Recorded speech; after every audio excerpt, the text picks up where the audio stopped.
ये वीडियो उन लोगों के लिए है जो ये समझ रहे हैं कि नया कानून जो किसानों के लिए बनाया गया है उसका नुकसान सिर्फ किसान को होगा। जी नहीं, आप गलत हैं। अब मैं आपको समझा दूं, शायद आपको समझ में आ जाएगा। केवल एक सेक्शन बताता हूँ जिससे आपको पूरी कहानी समझ आ जाएगी। जो कॉन्ट्रैक्ट फार्मिंग है, उस कॉन्ट्रैक्ट फार्मिंग की धारा 3, उसमें जो एग्रीमेंट होगा किसान और व्यापारी के बीच में, मैं उसके बारे में बताता हूँ। आप समझ जाएंगे, उसके बाद कुछ बताने की जरूरत नहीं पड़ेगी। उस धारा 3 में लिखा है कि किसान और व्यापारी के बीच में एग्रीमेंट होगा। उसमें यह लिखा जाएगा, नंबर 1, किसान को अपनी जमीन पर कौन सी फसल उगानी होगी। नंबर 2, उस फसल का ग्रेड क्या होगा, स्टैंडर्ड क्या होगा और उसकी क्वालिटी क्या होगी।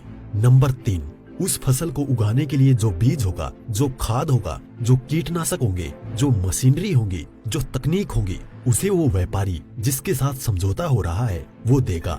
उसके बाद उसी एग्रीमेंट पर लिखा जाएगा उसकी कीमत क्या होगी। जो फसल उगाएगा, जब फसल पक के तैयार हो जाएगी तो किस कीमत पर व्यापारी खरीदेगा, ये भी लिखा जाएगा। साथ में ये भी लिखा जाएगा कि इस फसल की कितनी बार चेकिंग होगी।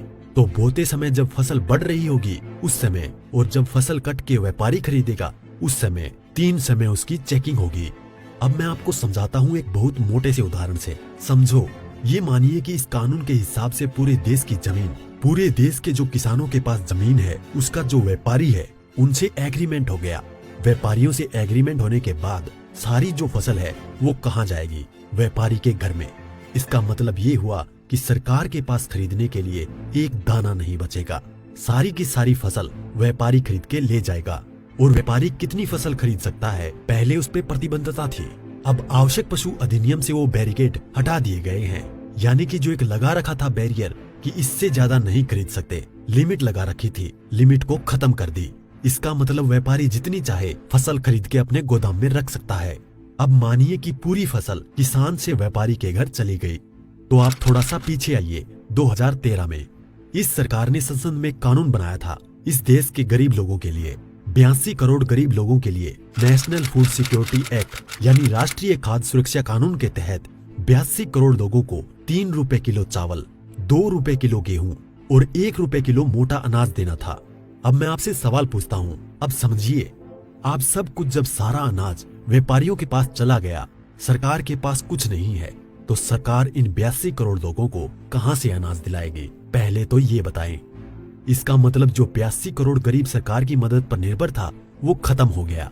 मतलब आप कह रहे हैं कि किसानों के खिलाफ बिल है, किसानों की भलाई की बात कर रहे हैं, किसानों के खिलाफ लोग समझ रहे हैं। नहीं, ये पूरे देश के खिलाफ है। इससे 82 करोड़ गरीब खत्म। देश में 5 लाख जो राशन की दुकानें हैं वो भी खत्म। 5 लाख राशन की दुकानों में कुछ रोजगार भी मिलता होगा, वो भी खत्म। अब इसके बाद आप आ जाइए कि जब किसान को सारी चीजें, जो खाद भी है, बीज भी है, कीटनाशक भी है, मशीनें भी हैं, तकनीक भी है, वो व्यापारी जिससे समझौता हुआ है वो ही देगा। तो जो व्यापारी ये काम करते हैं, कोई खाद बेचता है, कोई बीज बेचता है, कोई मशीन बेचता है, तो कोई कीटनाशक बेचता है, वो व्यापारी भी खत्म। तो आपने व्यापारी खत्म कर दिए, गरीब मजदूर खत्म कर दिए, और किसानों को आपने बंधक बना दिया, मजदूर बना दिया, गुलाम बना दिया। कैसे? अब मैं बताता हूँ।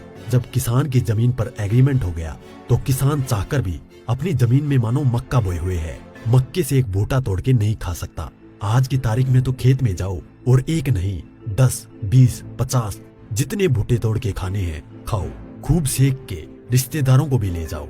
साथ में गन्ना अगर बो रखा है, एक गन्ना नहीं खा सकता। क्यों? क्योंकि व्यापारी से समझौता है। अगर एक गन्ना टूट लिया तो फिर उसके बाद व्यापारी से लड़ते रहो, आप एसडीएम के यहाँ, एडीएम के यहाँ। मतलब ये है कि अपनी ही जमीन पर किसान अपने लिए, अपने बच्चों के लिए अगर मन करता है, जो फसल किसानों ने उगाई है, किसानों की मेहनत है, उसमें से एक दाना नहीं ले सकता।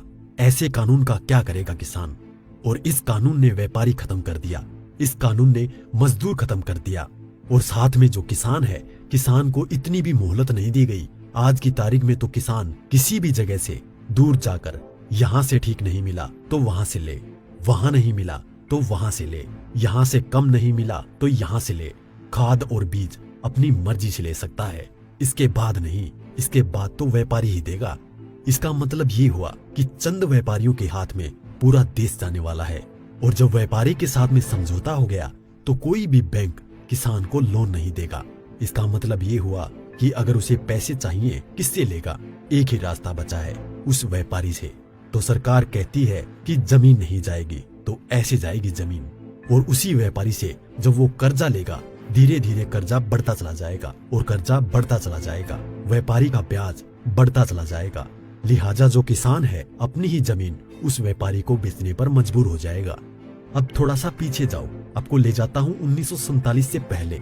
उस समय क्या था? इस देश में जो साहूकार होते थे वो ऐसे ही करते थे। किसान को पैसा दिया, वो पैसे पे इतना ब्याज पर ब्याज पर ब्याज पर ब्याज किसान की पीढ़ियां गुजर जाती थी, कर्ज नहीं उतरता था और सारी जमीन जो है वो साहूकार के यहाँ पे चली जाती थी। मदर इंडिया और धर्मेंद्र जी की गुलामी जैसी फिल्में देखें आप। और अगर पढ़ना हो तो गोदान पढ़ो मुंशी प्रेमचंद जी की। पहले वो अपनी ही जमीन पर बंधुआ मजदूर बनेगा, उसके बाद में अपनी ही जमीन बेच जाएगा। ये है इस कानून का परिणाम जो आगे तक नजर आता है। इसलिए ये कानून पूरे देश को तबाह करने वाला है। अब एक चीज और रह गई, उसे भी बता दूं। जो मध्यम वर्ग के लोग जो आज रोटी खा रहे हैं, जब व्यापारी सारा अनाज अपने गोदामों में बंद कर लेगा, तो वो जो आज उसने लिया जिस दाम पे उससे 6 गुना 7 गुना 8 गुना दाम पर बेचेगा। तो जो मध्यम वर्ग के लोग जो घरों में बैठे हैं, उनको इस आंदोलन में बाहर आना चाहिए। जो अनाज, ये आटा 20 रुपए से 25 रुपए 30 रुपए किलो मिल रहा है, वो ही इस कानून के लागू होने के बाद वो आटा, वो अनाज उन्हें 50 से 6 गुना दाम पर मिलेगा। 100 रुपए, 125 रुपए, 150 रुपए किलो मिलेगा। तो असर किस पे पड़ेगा? एक भी व्यक्ति नहीं बचेगा जिस पर इस कानून का असर ना पड़े। इसलिए मैं कहता हूँ कि ये किसानों के विरोध में नहीं है, देश को तबाह और बर्बाद करने के लिए है। इतना सब कुछ पता होने के बाद भी अगर आप किसानों का साथ नहीं देते हैं तो आगे आपकी मर्जी।